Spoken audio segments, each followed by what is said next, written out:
តើអ្វីជាគ្រោះថ្នាក់ដែលអ្នកត្រូវស្គាល់ក្នុងការបើកបរផ្លូវនិងអ្នកប្រើប្រាស់ផ្លូវ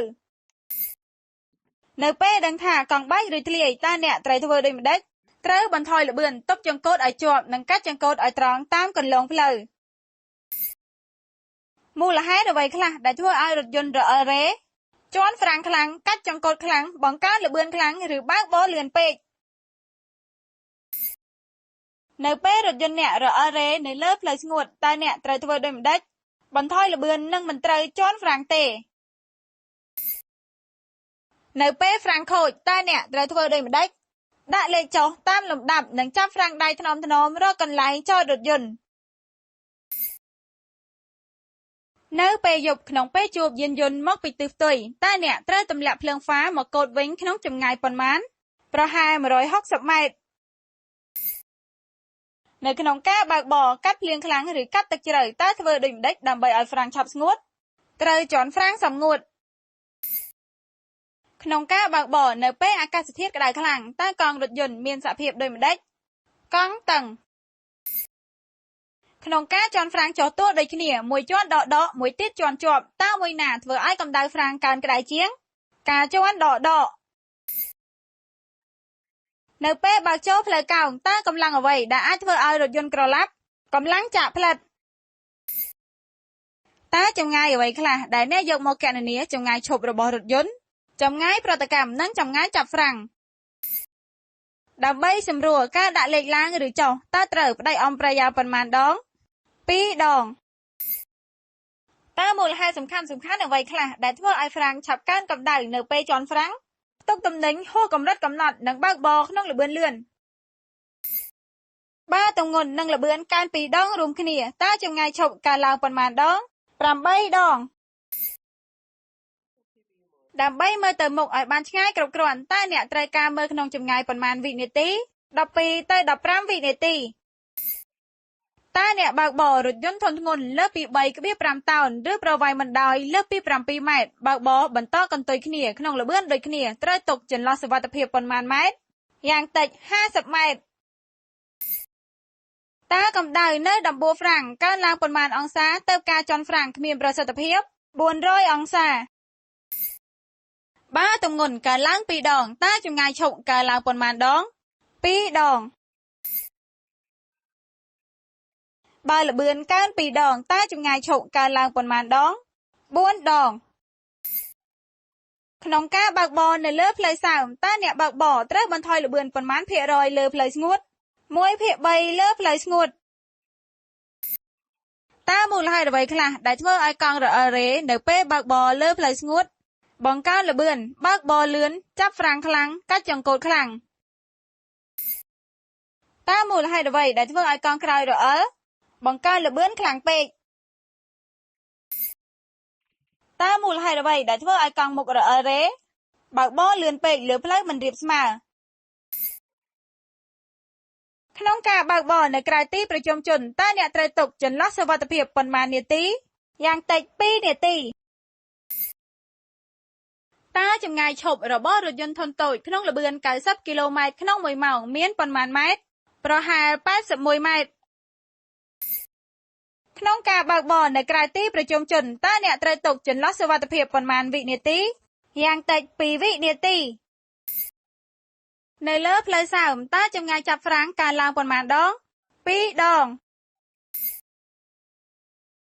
មុនបើកបរចេញដំណើរតើអ្នកត្រូវឲ្យសញ្ញាជាដំណឹងប៉ុន្មានវិនាទីយ៉ាងតិច5វិនាទីតើអ្នកបើកបរដែលមានសុខភាពធម្មតាត្រូវការរយៈពេលធ្វើប្រតិកម្មប៉ុន្មានវិនាទី1វិនាទីមុននឹងចូលក្នុងរថយន្តដើម្បីបើកបរថយក្រោយតើអ្នកត្រូវធ្វើអ្វីខ្លះត្រូវមើលទៅខាងក្រោយរថយន្តឲ្យបានច្បាស់សិនរួចឲ្យសញ្ញានិងបើកយឺតថយក្រោយនៅពេលបត់ឆ្វេងឬស្ដាំតើអ្នកបើកបរត្រូវឲ្យសញ្ញាបត់ចម្ងាយយ៉ាងតិចប៉ុន្មានម៉ែត្រពីផ្លូវបត់យ៉ាងតិច20ម៉ែត្រម៉ូតូប្រើអាំព្រីយ៉ាតើការដាក់លេខឡើងនិងការដាក់លេខចុះអ្នកបើកបរត្រូវធ្វើដូចម្តេចត្រូវចាប់អាំព្រីយ៉ាការប្រើល្បឿន30គីឡូម៉ែត្រក្នុង1ម៉ោងនៅលើផ្លូវរាបស្មើម៉ូតូរបស់អ្នកមានសម្បកកង់ល្អនិងមានហ្វ្រាំងល្អតើចម្ងាយចាប់ហ្វ្រាំងប្រហែលប៉ុន្មានម៉ែត្រប្រហែល10ម៉ែត្រ នៅក្នុងទីប្រជុំជនអ្នកប្រើល្បឿនម៉ូតូ20គីឡូម៉ែត្រក្នុង1ម៉ោងតើអ្នកត្រូវរក្សាទុកចន្លោះសុវត្ថិភាពយ៉ាងតិចប៉ុន្មានម៉ែត្រយ៉ាងតិច6ម៉ែត្រមុននឹងបើកបរម៉ូតូចូលផ្លូវកោងតើអ្នកត្រូវធ្វើដូចម្តេចត្រូវបន្ថយល្បឿនឲ្យសមស្របនឹងសភាពផ្លូវកោងនិងបើកមកគៀកខាងស្ដាំដៃបំផុតតើការប្រើភ្លើងហ្វ្រាំងជាការចាំបាច់ដែរឬទេជាការចាំបាច់ដើម្បីឲ្យអ្នកបើកបរខាងក្រោយដឹងពីការបន្ថយល្បឿនឬឈប់ការដាក់លេខចុះហើយម៉ូតូរបស់អ្នកកន្ត្រាក់និងកង់ក្រោយអាចគាំងតើបណ្ដាលមកពីអ្វីមកពីមិនបានបន្ថយល្បឿនឲ្យបានគ្រប់គ្រាន់នៅក្នុងទីប្រជុំជនអ្នកប្រើល្បឿនម៉ូតូ30គីឡូម៉ែត្រក្នុង1ម៉ោងតើអ្នកត្រូវរក្សាទុកចន្លោះសុវត្ថិភាពយ៉ាងតិចប៉ុន្មានម៉ែត្រយ៉ាងតិច9ម៉ែត្រតើការបើកបរម៉ូតូត្រូវចាំបាច់ឲ្យសញ្ញាជាដំណឹងដែរឬទេចាំបាច់ត្រូវឲ្យសញ្ញាជាដំណឹងដើម្បីឲ្យអ្នកបើកបរផ្សេងទៀតដឹងពីបំណងរបស់យើង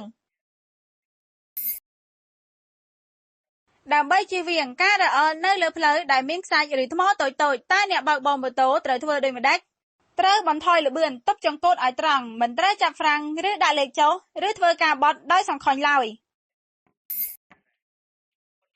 ដើម្បីបន្ថយល្បឿនឬឈប់ឲ្យមានប្រសិទ្ធភាពតើអ្នកត្រូវប្រើហ្វ្រាំងអ្វី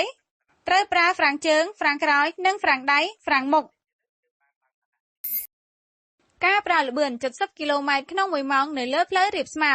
ម៉ូតូប្រភេទប្រុសលើសពី 125cc ឡើងទៅរបស់អ្នកមានសម្បកកង់ល្អនិងមានហ្វ្រាំងល្អតើចម្ងាយចាប់ហ្វ្រាំងប្រហែលប៉ុន្មានប្រហែល50ម៉ែត្រការបើកបរនៅលើផ្ទៃផ្លូវដែលមានថ្មតូចៗឬកន្លែងដែលមានខ្សាច់តើអាចធ្វើឲ្យកង់ម៉ូតូអ្នករអិលដែរឬទេអាចធ្វើឲ្យកង់ម៉ូតូរអិលនៅពេលបង្កើនល្បឿនឬកាច់ចង្កូតខ្លាំងនៅក្រៅទីប្រជុំជនអ្នកបើកបរល្បឿន40គីឡូម៉ែត្រក្នុង1ម៉ោងត្រូវទុកចន្លោះសុវត្ថិភាពយ៉ាងតិចប៉ុន្មានម៉ែត្រយ៉ាងតិច24ម៉ែត្រនៅក្រៅទីប្រជុំជនអ្នកបើកបរល្បឿន60គីឡូម៉ែត្រក្នុង1ម៉ោងត្រូវទុកចន្លោះសុវត្ថិភាពយ៉ាងតិចប៉ុន្មានម៉ែត្រយ៉ាងតិច36ម៉ែត្រការប្រើល្បឿន50គីឡូម៉ែត្រក្នុង1ម៉ោងនៅលើផ្លូវរាបស្មើម៉ូតូរបស់អ្នកមានសម្បកកង់ល្អនិងមានហ្វ្រាំងល្អតើចម្ងាយឈប់ប្រហែលប៉ុន្មានម៉ែត្រប្រហែល25ម៉ែត្រនៅក្រៅទីប្រជុំជនអ្នកប្រើល្បឿនម៉ូតូ50គីឡូម៉ែត្រក្នុង1ម៉ោងត្រូវទុកចន្លោះសុវត្ថិភាពយ៉ាងតិចប៉ុន្មានម៉ែត្រយ៉ាងតិច30ម៉ែត្រតើការបើកបរម៉ូតូត្រូវមើលទៅមុខយ៉ាងដូចម្តេចមើលទៅមុខឲ្យបានឆ្ងាយដើម្បីដឹងពីស្ថានភាពផ្លូវកោងឡើងចុះទួលនិងមើលភ្លើងសញ្ញារបស់យានខាងមុខពេលបើកបរម៉ូតូហើយកង់ក្រោយរអិលរេដោយសារការចាប់ហ្វ្រាំងតើអ្នកត្រូវធ្វើដូចម្តេចខ្លះ